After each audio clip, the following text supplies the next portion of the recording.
গাজা সীমান্তে ইসরায়েলের ট্যাঙ্ক ও সেনাদের ব্যাপক উপস্থিতি দেখা গেছে। গত ২৫ আগস্ট সোমবার ইসরায়েলি বিমান ও ট্যাঙ্কগুলো গাজা শহরের পূর্বাঞ্চল ও উত্তরাঞ্চলীয় উপকণ্ঠে অবিরাম হামলা চালিয়েছে। ইসরায়েলি নেতারা গাজা শহরে পরিকল্পিত আক্রমণ চালিয়ে যাওয়ার অঙ্গীকার করেছেন। এই সংঘাতের ফলে গাজা পরিস্থিতি আরও ভয়াবহ হয়ে উঠেছে এবং সেখানে ইতোমধ্যে দুর্ভিক্ষ ঘোষণা করা হয়েছে। প্রত্যক্ষদর্শীরা জানিয়েছেন, রবিবার রাতে জাইতুন ও শেজাইয়া এলাকায় অবিরাম বিস্ফোরণের শব্দ শোনা গেছে। ট্যাঙ্কগুলো পার্শ্ববর্তী সাবরা এলাকার বাড়িঘর ও রাস্তাঘাটে গোলা বর্ষণ করেছে এবং জাবালিয়া শহরের উত্তরে বেশ কয়েকটি ভবন গুঁড়িয়ে দেওয়া হয়েছে।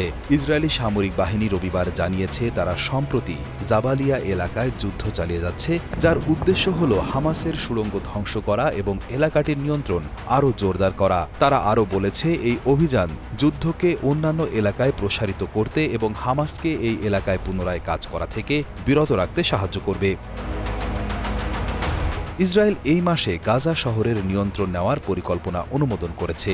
এটিকে হামাসের শেষ ঘাঁটি হিসেবে বর্ণনা করা হয়েছে, তবে এই অভিযান শুরু হতে আরও কয়েক সপ্তাহ সময় লাগতে পারে।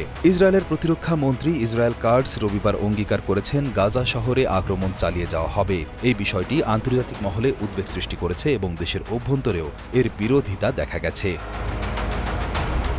কাটজ বলেছেন, হামাস যদি ইসরায়েলের শর্তে যুদ্ধ শেষ করতে এবং সকল জিম্মিকে মুক্তি দিতে রাজি না হয়, তাহলে গাজা শহরকে মাটির সাথে মিশিয়ে দেওয়া হবে।